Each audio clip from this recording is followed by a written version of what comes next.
Class 10 का chapter 7 नियंत्रण एवं समन्वय आज हम लोग करेंगे एनसीईआरटी का।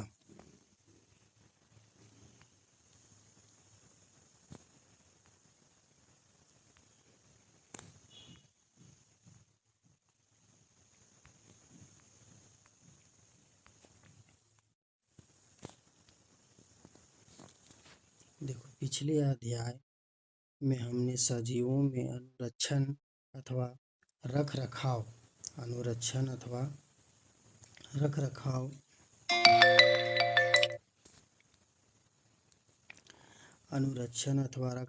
कार्य में संलग्न जैव प्रक्रमों के बारे में पढ़ा था। हमने इस बात पर विचार करना प्रारंभ किया था कि यदि कोई वस्तु गतिशील है तो वह सजीव है। पादपों में इस तरह की कुछ गतियाँ वास्तव में वृद्धि का परिणाम है। एक बीज अंकुरित होता है और वृद्धि करता है। हम देख सकते हैं कि नवोद्भिद कुछ दिनों में गति करता हुआ मृदा को एक और धकेल कर बाहर आ जाता है। लेकिन यदि इसकी वृद्धि रुक गई होती तो ये गतियाँ नहीं होती। अधिकांश जंतुओं में तथा कुछ पादप में होने वाली कुछ गतियाँ वृद्धि से संबंधित नहीं हैं। एक दौड़ती बिल्ली, झूले पर खेलते बच्चे और जुगाली करती भैंस, ये गतियाँ वृद्धि के कारण नहीं होती है। आगे देखिए,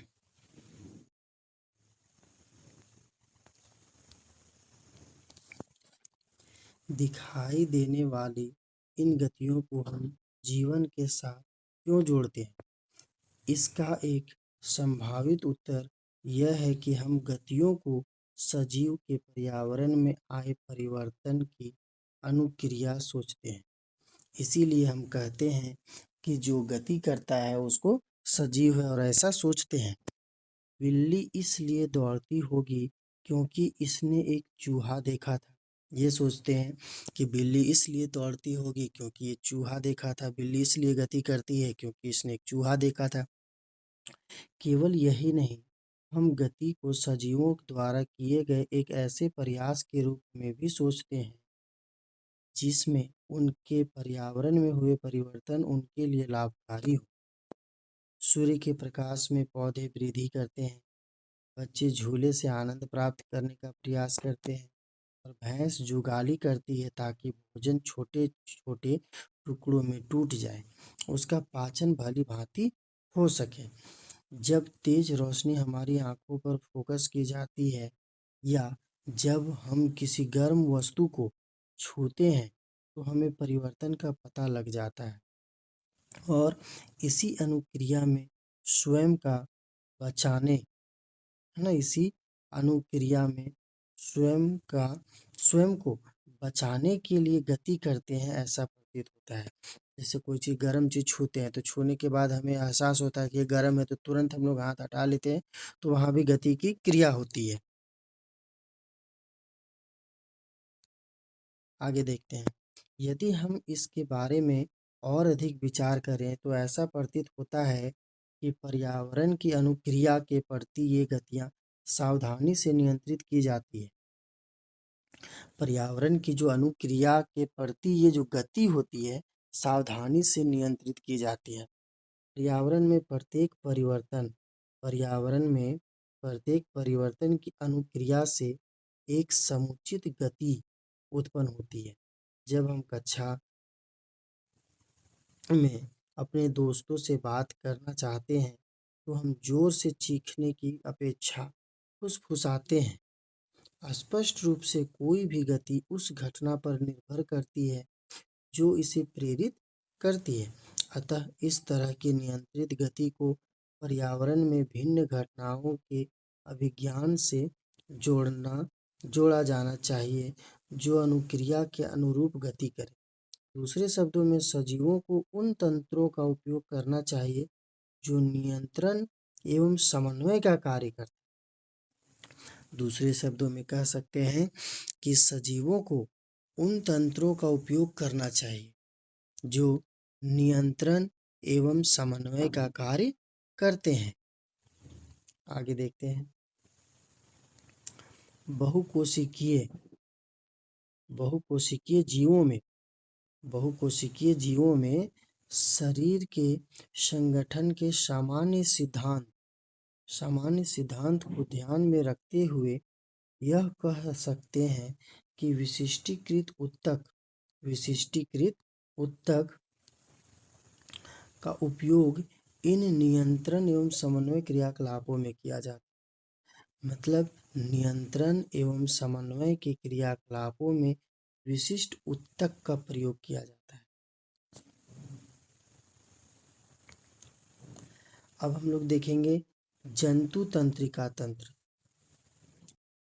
देखते हैं जंतु तंत्रिका तंत्र में जंतुओं में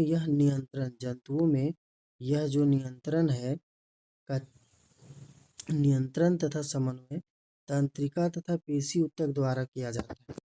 जंतुओं में यह नियंत्रण एवं समन्वय तंत्रिका तथा पेशी ऊतक के द्वारा किया जाता है।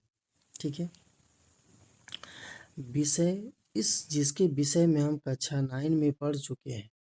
आकस्मिक परिस्थिति में गर्म पदार्थ को छूना हमारे लिए खतरनाक हो सकता है। हमें इसे पहचानने की तथा इसके अनुरूप अनुक्रिया की आवश्यकता होती है।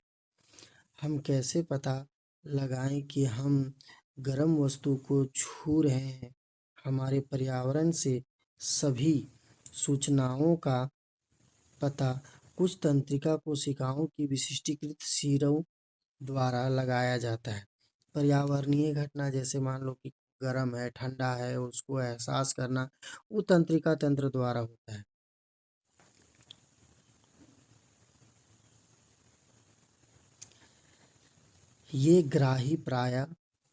ये जो होते हैं ग्राही प्रायः हमारी जो ज्ञान इंद्रियों में स्थित होती है। जैसे हमारा जो आंतरिक कान है ना, हमारा जो आंतरिक कान है, फिर नाक है, जिह्वा है, ये सभी ज्ञान इंद्रियां हैं। रस संवेदी ग्राही स्वाद का पता लगाते हैं। जो हमारे जीभ में रस संवेदी ग्राही हैं, स्वाद का पता लगाते हैं। जब घ्राण ग्राही गंध का पता लगाते हैं, जबकि जो घ्राण ग्राही है वो गंध का पता लगाते हैं।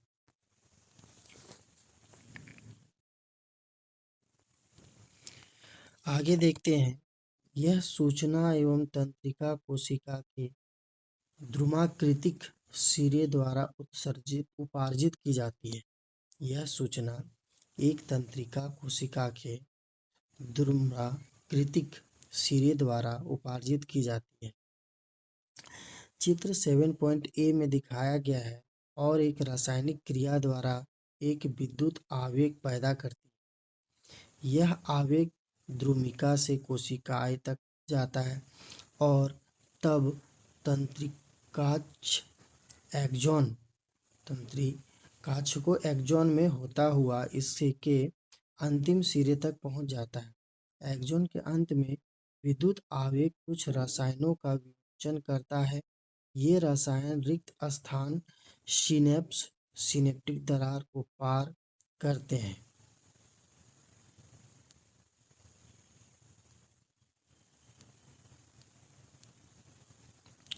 अगली तंत्रिका कोशिका की द्रुमिका में इसी तरह का विद्युत आवेग प्रारंभ करते हैं।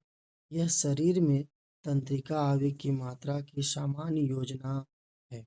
इसी तरह एक अंतर्ग्रथन सिनेप्स अंततः ऐसे आवेगों को तंत्रिका कोशिका से अन्य कोशिकाओं जैसे कि पेशी कोशिकाओं या ग्रंथि तक ले जाते हैं। आगे देखते हैं।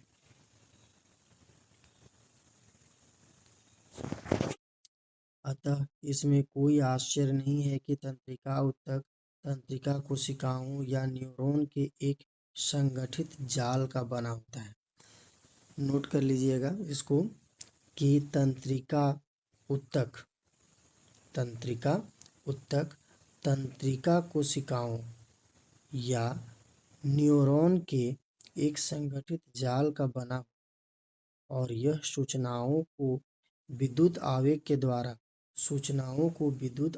के द्वारा शरीर के एक भाग से दूसरे भाग तक संवहन में विशिष्टीकृत करता है। कौन? तो तंत्रिका ऊतक। चित्र 7.1 ए को देखिए तथा इसमें तंत्रिका कोशिका के भागों को पहचानें। पहला, जहां सूचनाएं उत्प्रेरित होती हैं।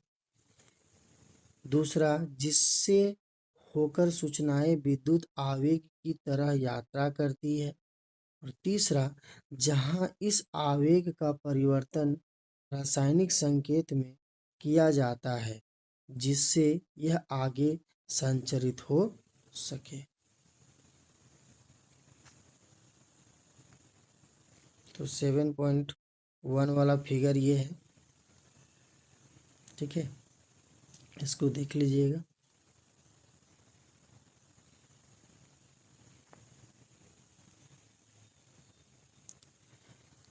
आगे देखते हैं कि जब नाक बंद हो जाती है तो क्या आप चीनी तथा भोजन के स्वाद में कोई अंतर महसूस करते हैं? यदि हाँ, तो आप सोचते होंगे कि यह क्यों होता है।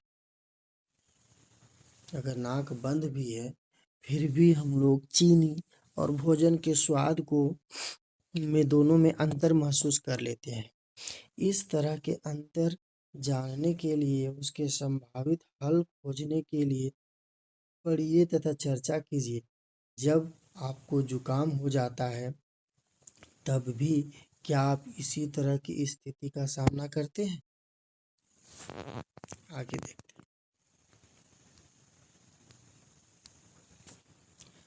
प्रतिवर्ती क्रिया में क्या होता है? तो पर्यावरण में किसी घटना की अनुक्रिया के फलस्वरूप अचानक हुई क्रिया की चर्चा करते हैं तो बहुधा प्रतिवर्त शब्द का प्रयोग करते हैं। हम कहते हैं, मैं प्रतिस्वरूप बस से कूद गया, या मैंने प्रतिव्रत स्वरूप आगे की लौ से अपना हाथ पीछे खींच लिया। मैं इतना भूखा था कि प्रतिवर्त स्वरूप मेरे मुंह में पानी आने लगा। इसका क्या अभिप्राय है?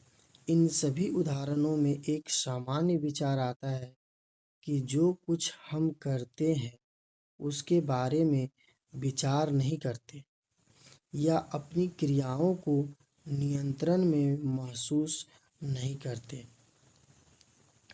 फिर भी ये वे स्थितियां हैं जहां हम अपने पर्यावरण में होने वाले परिवर्तनों के प्रति अनुक्रिया कर रहे हैं। इन परिस्थितियों में नियंत्रण समन्वय कैसे प्राप्त किया जाता है वो हम लोग देखेंगे।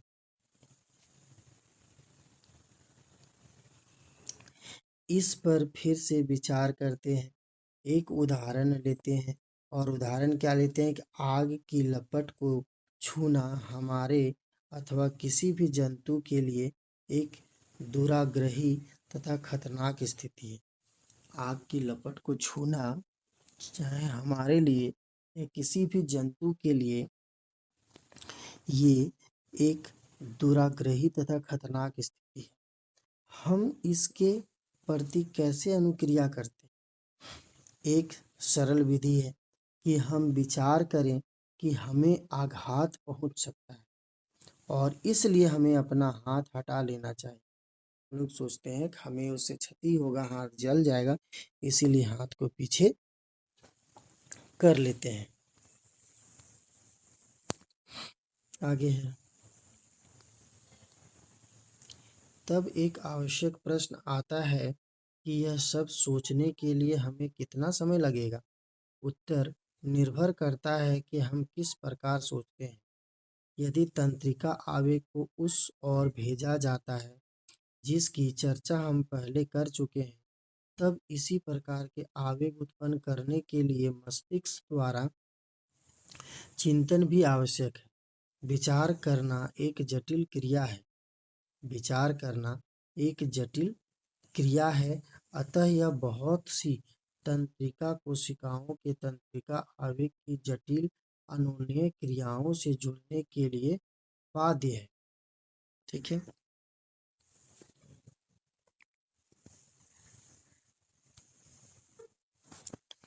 आगे देखते हैं, यदि यह वस्तु स्थिति है तो कोई आश्चर्य नहीं कि हमारे शरीर में सोचने वाले जो ऊतक जटिल रूप से व्यवस्थित न्यूरॉन के घने जाल से बने। हमारे शरीर में जो सोचने वाले ऊतक हैं, वो ऊतक जटिल रूप से व्यवस्थित और न्यूरॉन के घने जाल से बने हुए। यह खोपड़ी में अग्र सिरे पर स्थित होते हैं। हमारा मस्तिष्क माथा खोपड़ी में आगे के भाग में स्थित रहते हैं तथा शरीर के सभी हिस्सों से संकेत प्राप्त करते हैं और शरीर के सब हिस्सों से वो संकेत को प्राप्त करते हैं तथा उन पर अनुक्रिया से पहले विचार करते हैं। निसंदेह यह संकेत प्राप्त करने के लिए खोपड़ी में मस्तिष्क का सोचने वाला जो भाग है तंत्रिकाओं द्वारा शरीर के विभिन्न भागों से जुड़ा होना चाहिए। हमारा शरीर का सभी भाग तंत्रिकाओं से जुड़ा होना चाहिए, तभी तो वहां खोपड़ी मस्तिष्क तक जाएगा।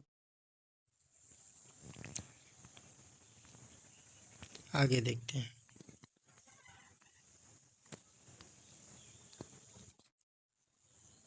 यदि मस्तिष्क का यह भाग पेशियों को गति करने का आदेश देता है, यदि मस्तिष्क का यह भाग पेशियों को गति करने का आदेश देता है तो तंत्रिकाएं इन संकेतों को शरीर के विभिन्न भागों तक पहुंचाने का कार्य करती है। शरीर के विभिन्न भागों तक पहुंचाने का कार्य कौन करती है? संकेतों को तो तंत्रिकाएं करती है। कौन करती है? तंत्रिकाएं करती है। कि तंत्रिकाएं करती है। हम किसी गर्म वस्तु को छुएं और हमें यह सब करना पड़े तो इसमें काफी समय लगेगा कि हम जलन महसूस कर सकते हैं। आगे देखते हैं, शरीर की डिजाइन किस तरह इस समस्या का हल करती है? तो ऊष्मा के संवेदन के बारे में सोचने की अपेक्षा यदि जो तंत्रिकाएं ऊष्मा का पता लगाती हैं, उन्हें उन तंत्रिकाओं से जोड़ा जाए जो पेशियों को गति कराती है, तो जो प्रक्रम आगम संकेतों का पता लगाने तथा तदनुसार निर्गम क्रिया को करने का कार्य करता है, वह अति शीघ्र पूरा हो जाता है। आमतौर पर इस तरह के संबंधन को प्रतिवर्ती चाप कहते हैं। आमतौर पर इस तरह के संबंधन को प्रतिवर्ती चाप कहते हैं। चित्र 7.2 में दिखाया गया है। आगे देखते हैं,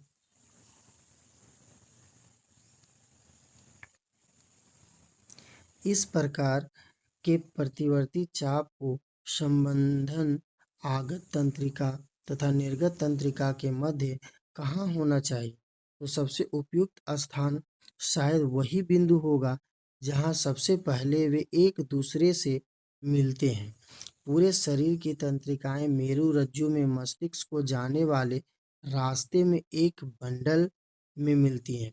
पूरे शरीर की जो तंत्रिकाएं होती है, याद रखिएगा, पूरे शरीर की जो तंत्रिकाएं होती है वो पूरे शरीर की जो तंत्रिकाएं होती है वो मेरु रज्जु में मस्तिष्क को जाने वाले रास्ते में एक बंडल में मिलती है। एक बंडल में मिलती है। ठीक है। आगे देखते हैं, प्रतिवर्ती चाप इसी मेरु रज्जु में बनते हैं। यद्यपि आगत सूचनाएं मस्तिष्क तक भी जाती है। ठीक है। आगे देखते हैं,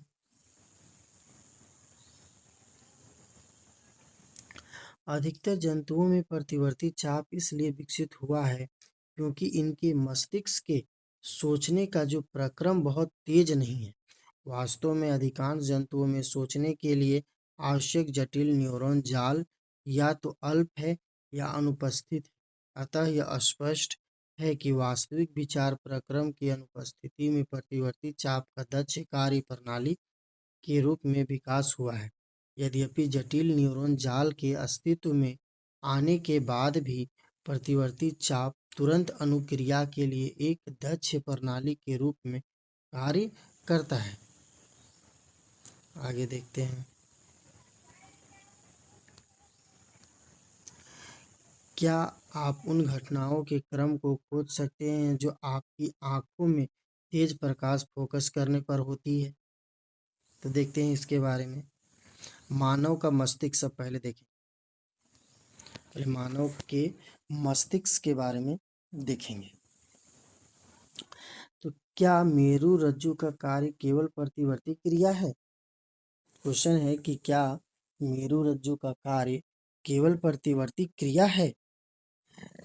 निश्चित रूप से इसका आंसर होगा नहीं। मेरु रज्जु का कार्य केवल प्रतिवर्ती क्रिया नहीं है, क्योंकि हम जानते हैं कि हम सोचने वाले प्राणी हैं। मेरु रज्जु तंत्रिकाओं की बनी होती है। मेरु रज्जु जो है वो तंत्रिकाओं की बनी होती है जो सोचने के लिए सूचनाएं प्रदान करती हैं।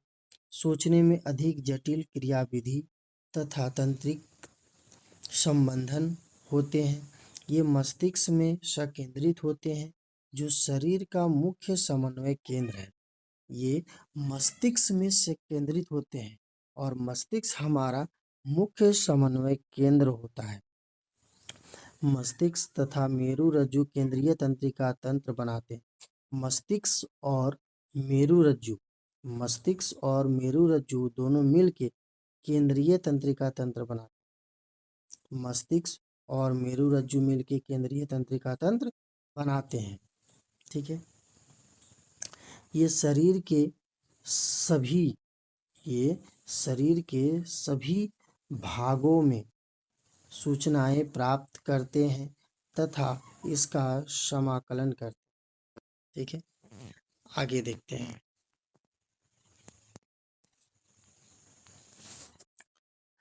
हम अपनी क्रियाओं के बारे में भी सोचते हैं। लिखना, बात करना, एक कुर्सी घुमाना, किसी कार्यक्रम के समाप्त होने पर ताली बजाना इत्यादि ऐच्छिक क्रियाओं के उदाहरण हैं, जो आगे क्या करना है के निर्णय पर आधारित है। अतः मस्तिष्क को भी पेशियों तक संदेश भेजने होते हैं।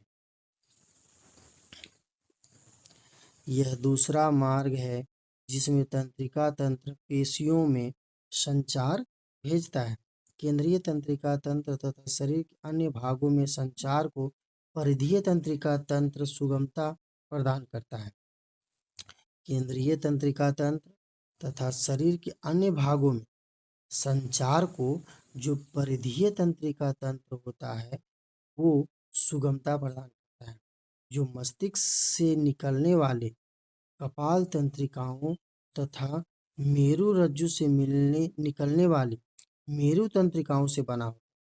परिधीय तंत्रिका तंत्र जो होता है कपाल तंत्रिकाओं से मस्तिष्क से निकलने वाले कपाल तंत्रिकाओं और मेरु रज्जु से निकलने वाले तंत्रिकाओं से बना होता है।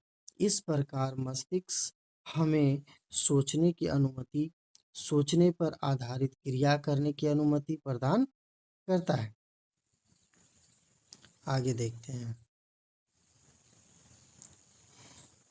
जैसी आपको संभावना होगी कि यह एक जटिल अभिकल्पना द्वारा मस्तिष्क के विभिन्न भागों से जो विभिन्न आगत एवं निर्गत सूचनाओं को समाकलित करने के लिए उत्तरदायी है, पूरा किया जाता है। मस्तिष्क में इस तरह के 3 मुख्य भाग या क्षेत्र होते हैं, जिनके नाम है अग्र मस्तिष्क, मध्य मस्तिष्क, पश्च मस्तिष्क।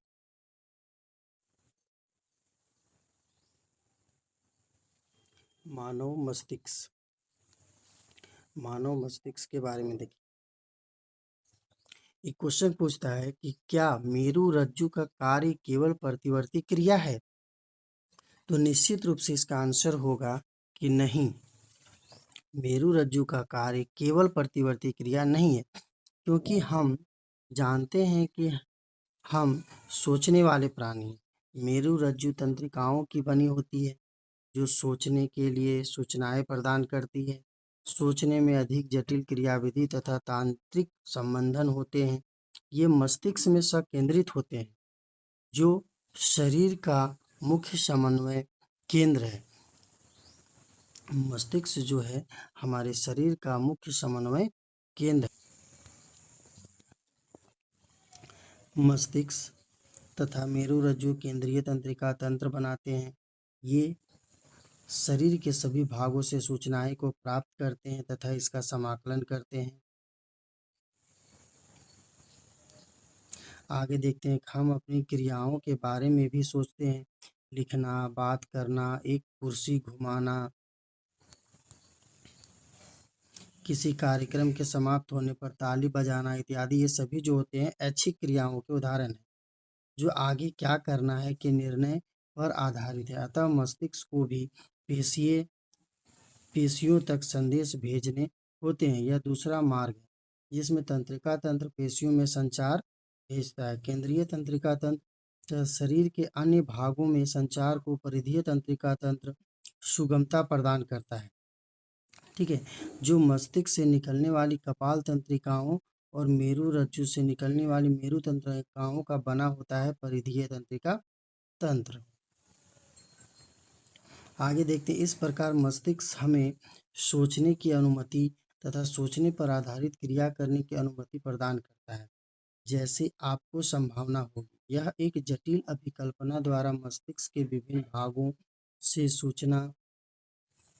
भागों से विभिन्न आगत एवं निर्गत सूचनाओं को मस्तिष्क समाकलित करने के लिए उत्तरदायी है, पूरा किया जाता है।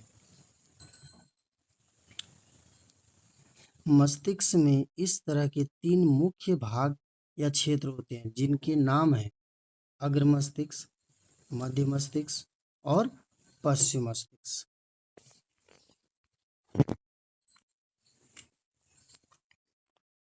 ये हमारा मस्तिष्क का फिगर है, जिसमें ये आगे तरफ जो होता है इसको अग्र मस्तिष्क बोलते हैं। ये बीच वाले को मध्य मस्तिष्क बोलते हैं। ये जो पीछे तरफ होता है, यहाँ कपाल, ये खोपड़ी होता है, ऊपर का भाग को कपाल और खोपड़ी कहते हैं। यहाँ हमारा हाइपोथैलेमस होता है, फिर उसके नीचे ये पीयूष ग्रंथि होता है, मस्तिष्क में ही रहता है। फिर यहाँ वाला भाग जो होता है ये हमारा पश्चिम मस्तिष्क है। पश्चिम मस्तिष्क में पोन्स, मेडुला, अनुमस्तिष्क, ठीक है, और सबसे नीचे यहाँ जो होता है मेरुरज्जु होता है। ठीक है, ये मानव मस्तिष्क का चित्र है। आगे बढ़ते हैं। मस्तिष्क का मुख्य सोचने वाला भाग अग्र मस्तिष्क होता है। मस्तिष्क का मुख्य सोचने वाला जो भाग होता है वो अग्र मस्तिष्क होता है। इसमें से संवेदी आवेग संवेदी आवेग सूचनाएं प्राप्त करने के लिए क्षेत्र होते हैं। अग्र मस्तिष्क के अलग अलग क्षेत्र सूंघने, सुनने, देखने आदि के लिए विशिष्टीकृत है। इसमें साहचर्य के क्षेत्र पृथक होते हैं, जहाँ इन संवेदी सूचनाओं, अन्य ग्राही से प्राप्त सूचनाओं एवं पहले से मस्तिष्क में एकत्र सूचनाओं का अर्थ लगाया जाता है।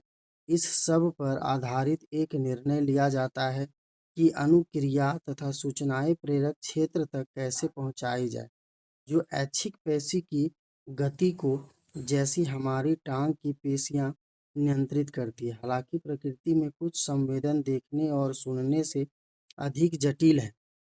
जैसे हमें कैसे पता लगता है कि हम पर्याप्त भोजन खा चुके हैं, हमारा पेट पूरा भरा हुआ है, कैसे पता चलता है?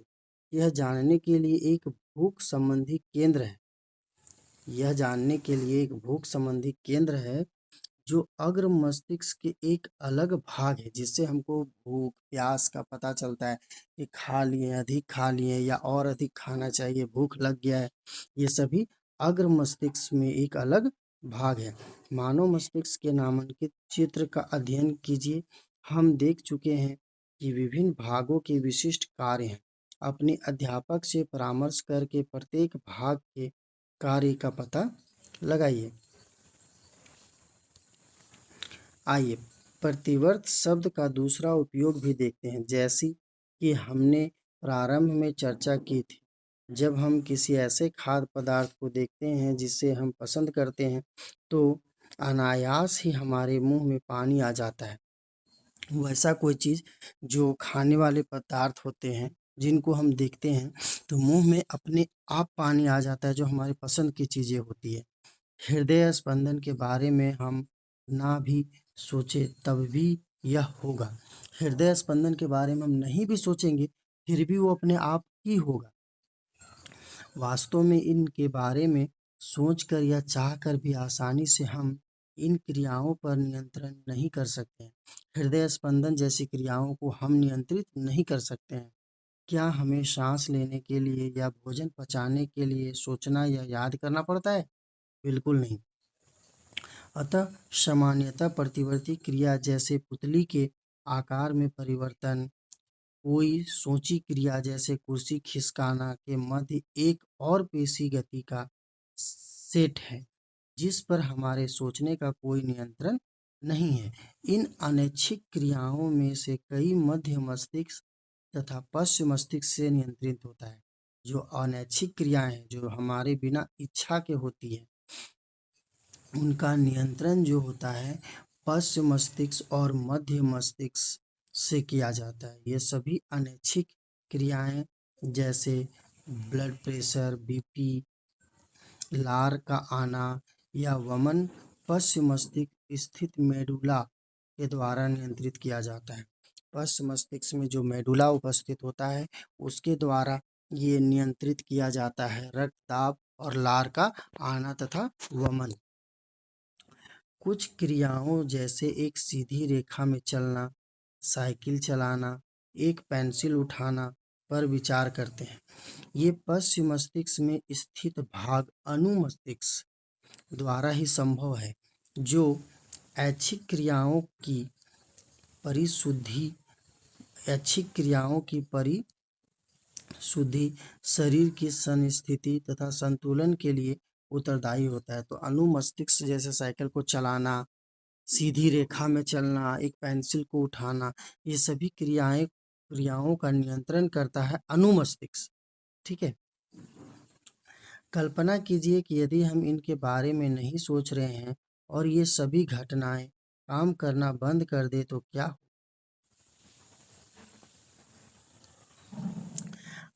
आगे है कि ये उत्तक रक्षित कैसे होते हैं। ये उत्तक जो होते हैं रक्षित कैसे होते हैं? मस्तिष्क की तरह कोमल अंग जो विविध क्रियाओं के लिए बहुत आवश्यक है कि सावधानी पूर्वक रक्षा भी होनी चाहिए।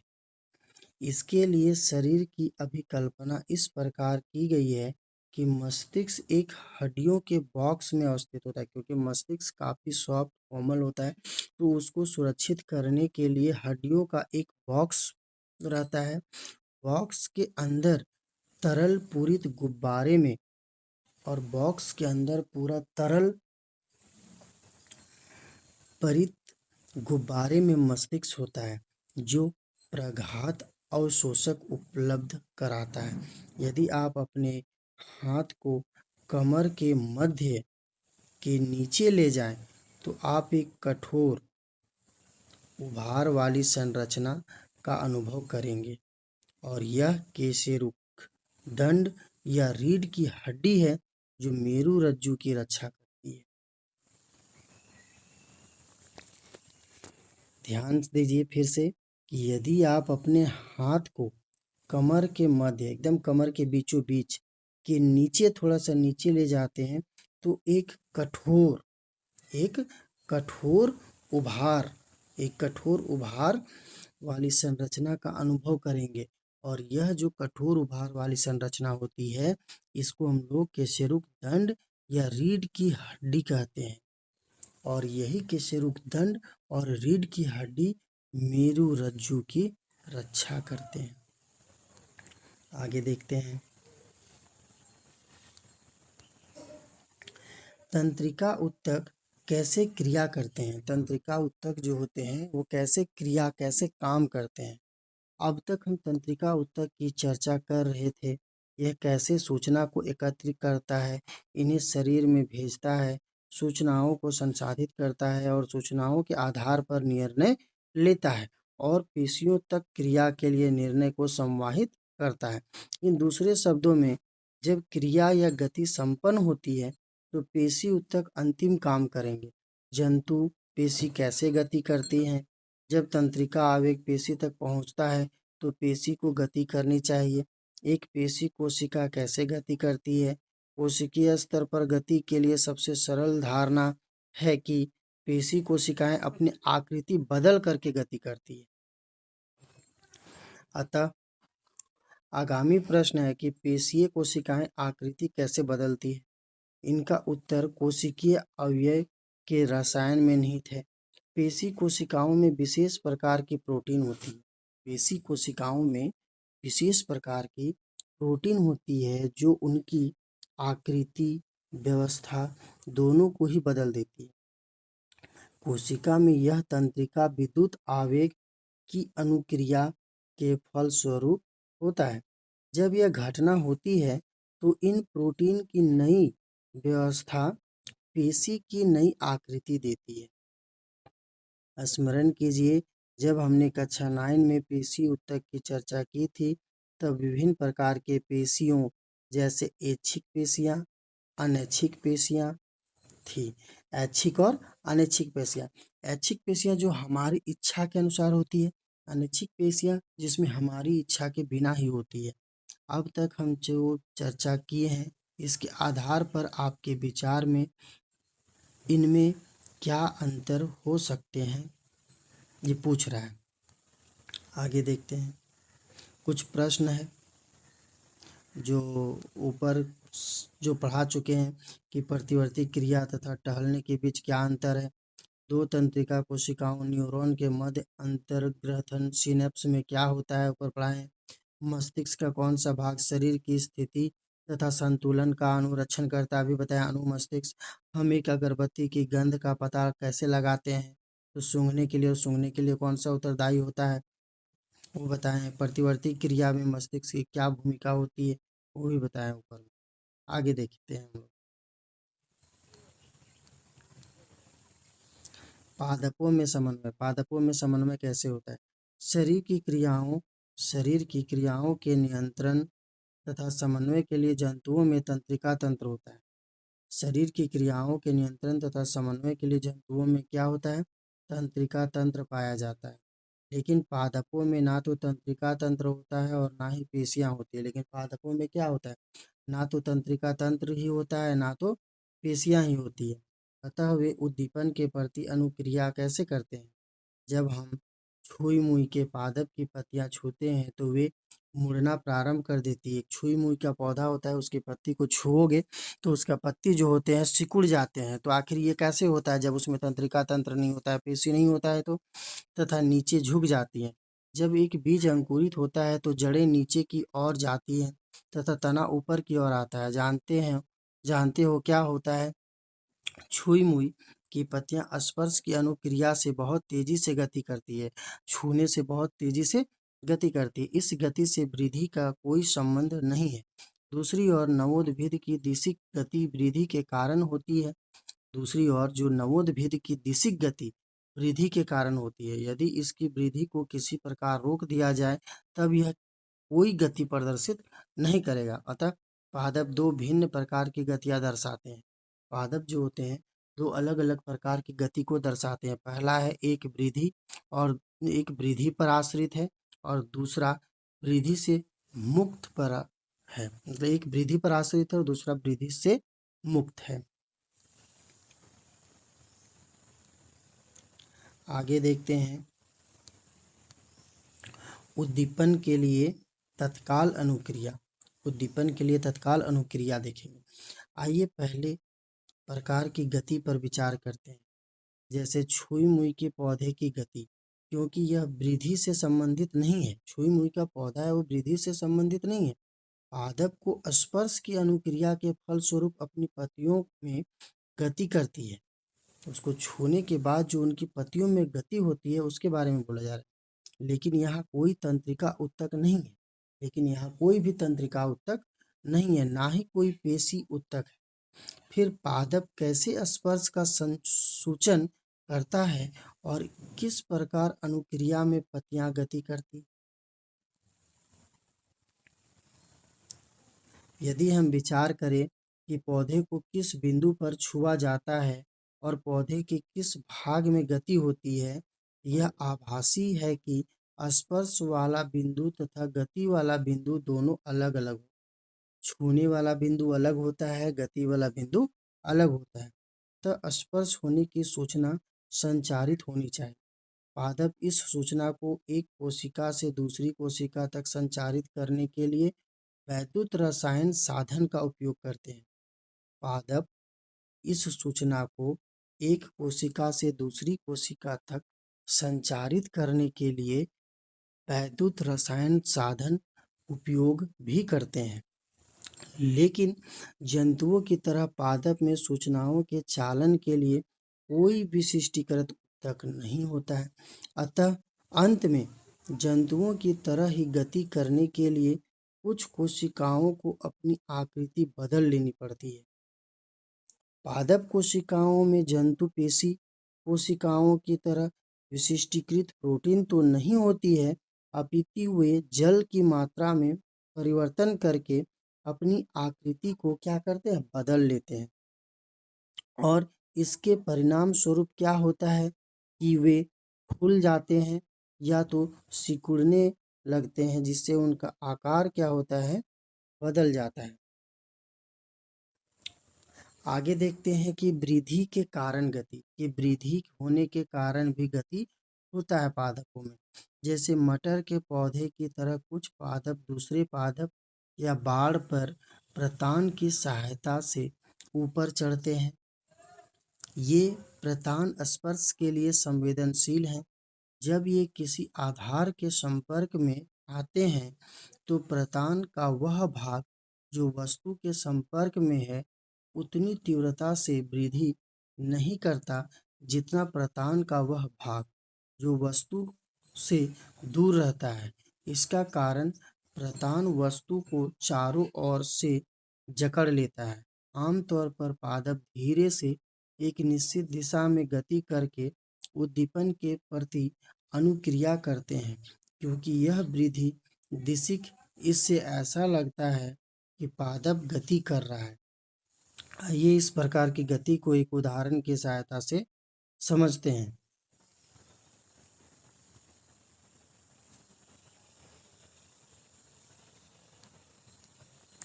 तो क्रियाकलाप 7.2 है कि एक शंकु फ्लास्क को जल से भर लीजिए और फ्लास्क की ग्रीवा को तार के जाल से ढक दीजिए।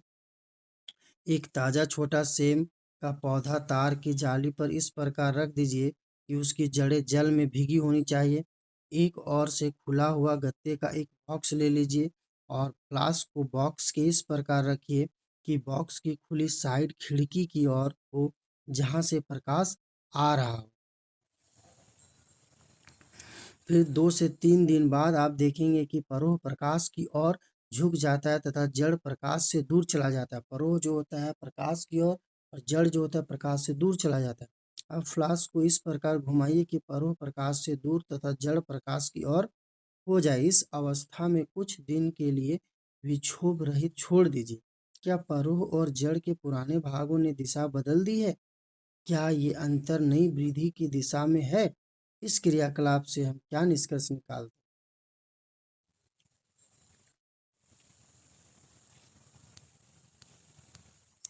आगे देखते हैं कि पर्यावरणीय प्रेरण जैसे प्रकाश या गुरुत्व पादप की वृद्धि वाले भाग में दिशा परिवर्तित कर देते हैं।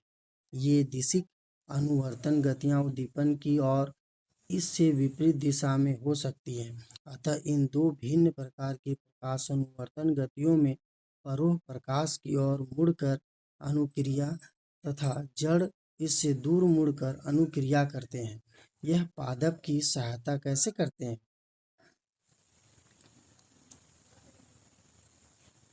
आगे देखिए, पादप अन्य उद्दीपनों के लिए अनुक्रिया करके अनुवर्तन दिखाते हैं। एक पादप की जड़ सदैव नीचे की ओर होती है। एक पादप की जो जड़ होती है हमेशा नीचे की ओर होती है, और जो उसका परो होता है वो ऊपर की ओर होता है और पृथ्वी से दूर वृद्धि करते हैं। यह परो तथा जड़ में क्रमशः ऊपरीगामी और अधोगामी वृद्धि पृथ्वी या गुरुत्व के खिंचाव की अनुक्रिया निस्संदेह गुरुत्वानुवर्तन है। यदि जल का अर्थ पानी तथा रसायन का अर्थ रासायनिक पदार्थ हो, तो जलानुवर्तन तथा रसायनानुवर्तन का क्या अर्थ होगा? क्या हम इस प्रकार के दिशिक विधि गतियों के उदाहरणों के बारे में विचार कर सकते हैं?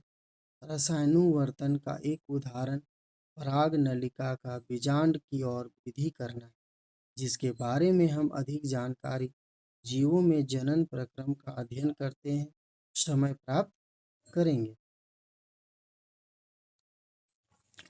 आइए एक बार फिर विचार करते हैं कि वायु बहुकोशिकीय जीवों के शरीर में सूचनाएं किस प्रकार संचारित होती है।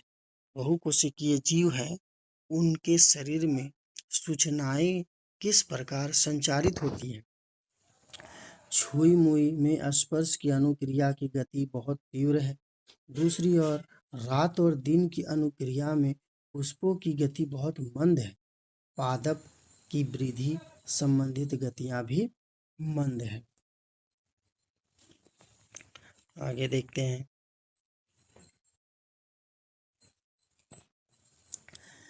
जंतु शरीर में भी वृद्धि के लिए सावधानी पूर्वक नियंत्रित दिशाएं हैं। हमारी भुजा और अंगुलियां यादृच्छ ना होकर एक निश्चित दिशा में वृद्धि करती है। नियंत्रित गति मंद या तीव्र हो सकती है। यदि उद्दीपन के लिए तीव्र अनुक्रिया होती है तो सूचनाओं का स्थानांतरण भी बहुत तीव्र होना चाहिए। इसके लिए तीव्र गति से चलने के लिए संचरण का माध्यम होना चाहिए। इसके लिए विद्युत आवेग एक उत्तम साधन है, लेकिन विद्युत आवेग के उपयोग के लिए सीमाएं हैं। सर्वप्रथम वे केवल उन्हीं कोशिकाओं तक पहुंचेगी जो तंत्रिका ऊतक से जुड़ी है। सबसे पहले उन्हीं कोशिकाओं तक पहुंचेगी जो तंत्रिका ऊतक से जुड़ी हुई है, जो तंत्रिका ऊतक से जुड़ी हुई है।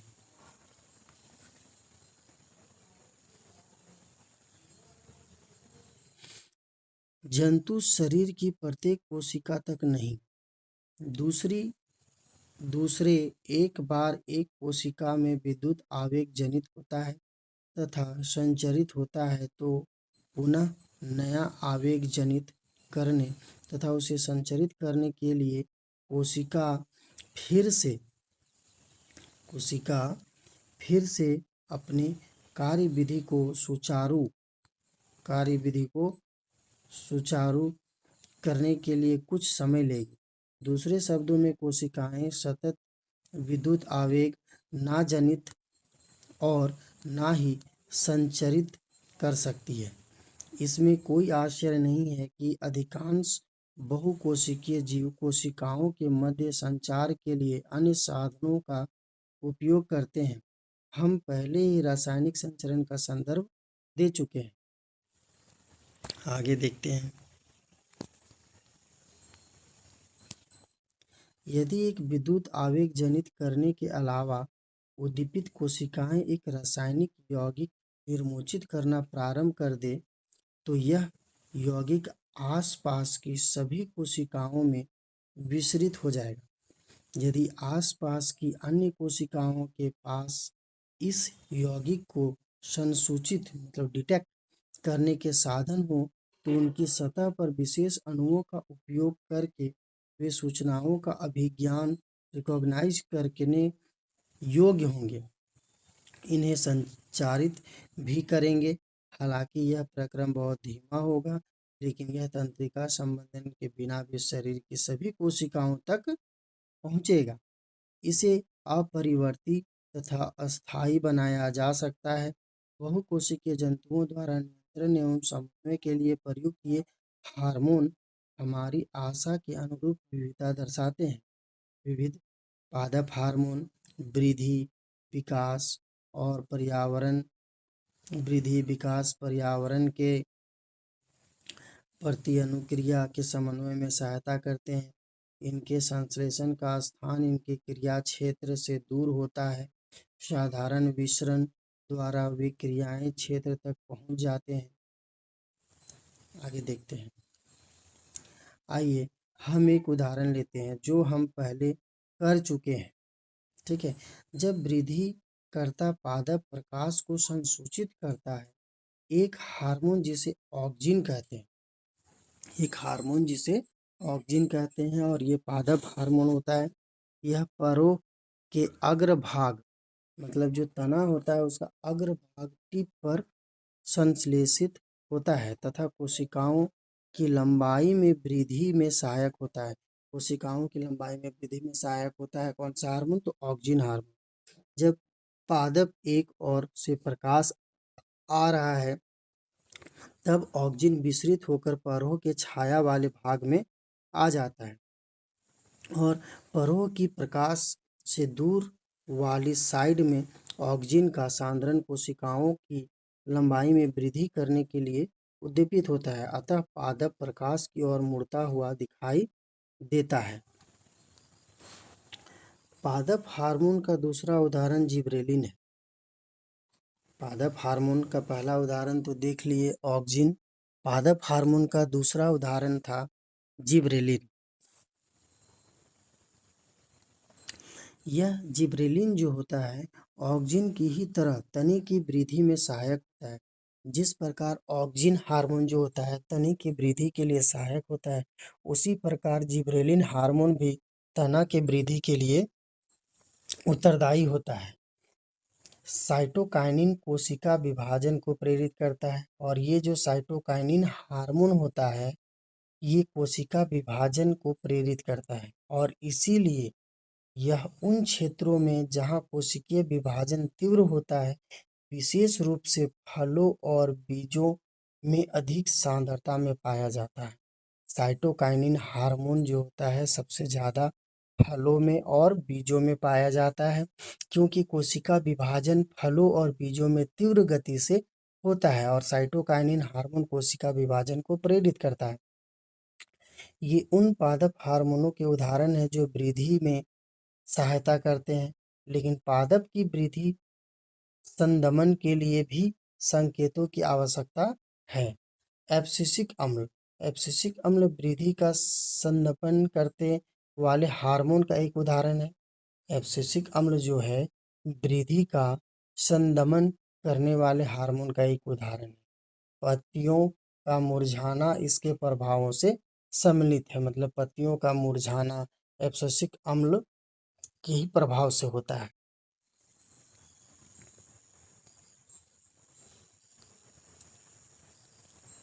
आगे है जंतुओं में हार्मोन। पादप में हार्मोन हम लोग देख लिए, पादप का हार्मोन देख लिए हम लोग। कौन कौन सा था? पादप हार्मोन था, पादप हार्मोन ऑक्जिन देख लिए, यहाँ पर है ना। पादप हार्मोन ऑक्जिन हो गया, जिब्रेलिन हो गया, ये सब पादप हार्मोन था। ठीक है, अब हम लोग देखेंगे जंतु हार्मोन के बारे में। ये रसायन या हार्मोन जंतुओं में किस प्रकार सूचनाओं के संचरण के साधन की तरह प्रयुक्त होते हैं। मतलब जंतुओं में जो पाया जाने वाला हार्मोन है सूचनाओं के संचरण के साधन में किस तरह प्रयुक्त होते हैं वो देखेंगे। कुछ जंतु जैसे गिलहरी को लीजिए, जब वे विषम परिस्थिति में होती है तो क्या महसूस करती हैं? वे अपना शरीर लड़ने के लिए या भाग जाने के लिए तैयार करती है। दोनों ही बहुत जटिल क्रियाएं हैं जिसे नियंत्रित तरीके से अत्यधिक ऊर्जा की आवश्यकता होती है। अनेक प्रकार के विभिन्न ऊतकों का उपयोग होगा तथा उनकी एकीकृत क्रियाएं मिलकर ये कार्य को करेंगी। यद्यपि लड़ना या दौड़ना दोनों एकांतर क्रियाएं एक दूसरे के बिल्कुल भिन्न हैं, अतः यहाँ एक ऐसी स्थिति है जिसमें कुछ सामान्य तैयारियां शरीर में लाभप्रद बनाई जाती है। ये तैयारियां आदर्श रूप से निकट भविष्य में किसी भी क्रिया को सरल बना देती है। यह सब कैसे उपलब्ध होगा, आगे देखते हैं। यदि गिलहरी में शरीर अभिकल्प तंत्रिका कोशिकाओं द्वारा केवल विद्युत आवेग पर आश्रित होगा, तो आगामी क्रिया को करने के लिए प्रशिक्षित ऊतकों का परिसर सीमित होगा। दूसरी ओर यदि रासायनिक संकेत भी भेजा जाता है, तो यह शरीर के सभी कोशिकाओं तक पहुंचता है। आवश्यक परिवर्तित परिसर बृहत हो जाता है। अधिवृक्क ग्रंथि से स्रावित एड्रेलिन हार्मोन द्वारा मनुष्य सहित अनेक जंतुओं में यह किया जाता है। इन ग्रंथियों के शरीर में स्थिति जानने के लिए चित्र 7.7 को देख लीजिएगा। आगे है, एड्रेलिन हार्मोन सीधा रुधिर में स्रावित हो जाता है और शरीर के विभिन्न भागों तक पहुंचा दिया जाता है। एड्रेलिन हार्मोन जो है वो सीधा हमारे खून में मिल जाता है और उसके थ्रू शरीर के विभिन्न भागों तक पहुंचा दिया जाता है। हृदय सहित यह लक्ष्य अंगों या विशिष्ट ऊतकों पर कार्य करता है। परिणाम स्वरूप हृदय की धड़कन बढ़ जाती है ताकि हमारी पेशियों को अधिक ऑक्सीजन की आपूर्ति हो सके। पाचन तंत्र, त्वचा में रुधिर की आपूर्ति कम हो जाती है क्योंकि इन अंगों की छोटी धमनियों के आसपास की पेशियां सिकुड़ जाती है। यह रुधिर की दिशा हमारी कंकाल पेशियों की ओर कर देता है। डायफ्राम और पसलियां की पेशी के संकुचन से श्वसन दर भी बढ़ जाती है। डायफ्राम और पसलियों के संकुचन से श्वसन दर बढ़ जाती है और ये सभी अनुक्रियाएं मिलकर जंतु शरीर को इस स्थिति से निपटने के लिए तैयार करती है। ये जंतु हार्मोन अंतःस्रावी ग्रंथि का भाग जंतु हार्मोन जो है अंतःस्रावी ग्रंथि का भाग है, जो हमारे शरीर में नियंत्रण एवं समन्वय का दूसरा भाग है।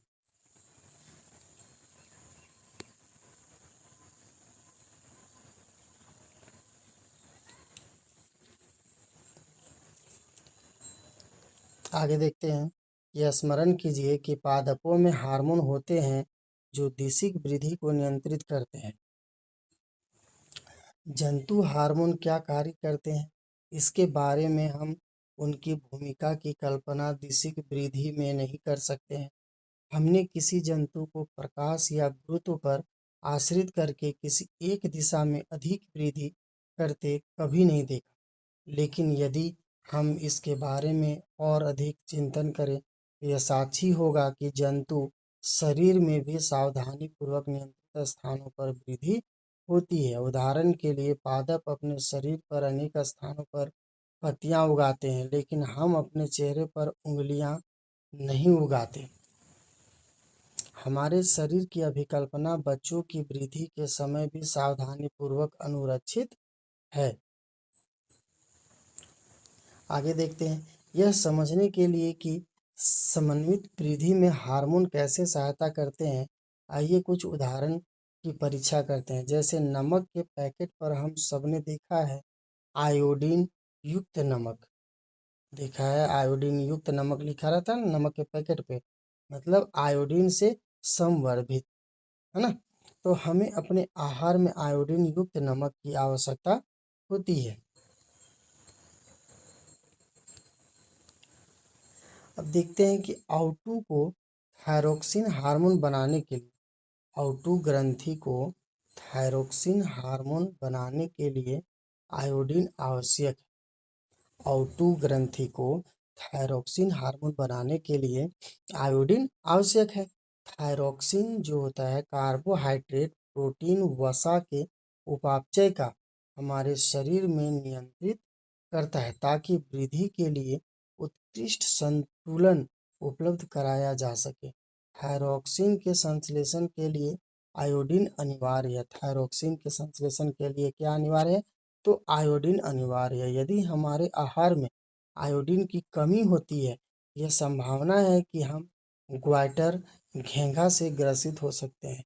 इस बीमारी का एक लक्षण फूली हुई गर्दन है क्या आप इसे चित्र 7.7 में आउटू ग्रंथि की स्थिति से संबंधित कर सकते हैं? आगे देखिए, कभी कभी हम ऐसे व्यक्तियों के संपर्क में आते हैं जो बहुत छोटे बौने होते हैं या बहुत अधिक लंबे होते हैं। क्या आपको कभी आश्चर्य हुआ कि यह कैसे होता है?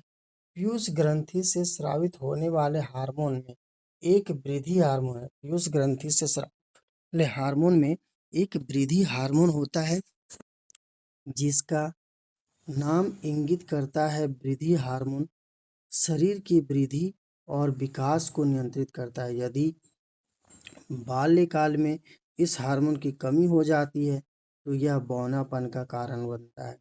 जब आप या आपके दोस्तों की आयु 10 से 12 वर्ष की रही होगी तो आपने अपने और उनके अंदर कई नाटकीय अंतर देखे होंगे। ये परिवर्तन यौन आरंभ से संबंध है क्योंकि नर में टेस्टोस्टेरोन और मादा में एस्ट्रोजन का स्राव होता है। ये दोनों जो है जंतु हार्मोन है और नर में टेस्टोस्टेरोन होता है और मादा में एस्ट्रोजन होता है। क्या आप अपने परिवार या दोस्तों में किसी को जानते हैं जिन्हें डॉक्टर ने अपने आहार में कम शर्करा लेने की सलाह दी हो क्योंकि वे मधुमेह के रोगी हैं? उपचार के रूप में वे इंसुलिन का इंजेक्शन भी ले रहे हैं। यह एक हार्मोन है। इंसुलिन क्या है? एक हार्मोन है और इसका उत्पादन अग्नाशय में होता है और जो रुधिर में शर्करा स्तर को नियंत्रित करने में सहायता करता है। यदि उचित मात्रा में स्रावित नहीं होता है तो रुधिर में शर्करा का स्तर क्या होता है? बढ़ जाता है और कई हानिकारक प्रभाव का कारण बनता है।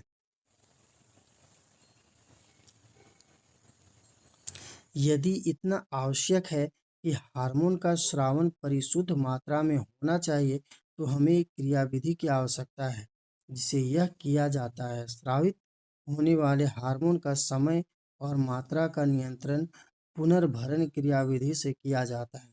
उदाहरण के लिए यदि रुधिर में शर्करा स्तर बढ़ जाता है तो इसे अग्नाशय की कोशिका संसूचित कर लेती है तथा इसकी अनुक्रिया में अधिक इंसुलिन स्रावित करती है।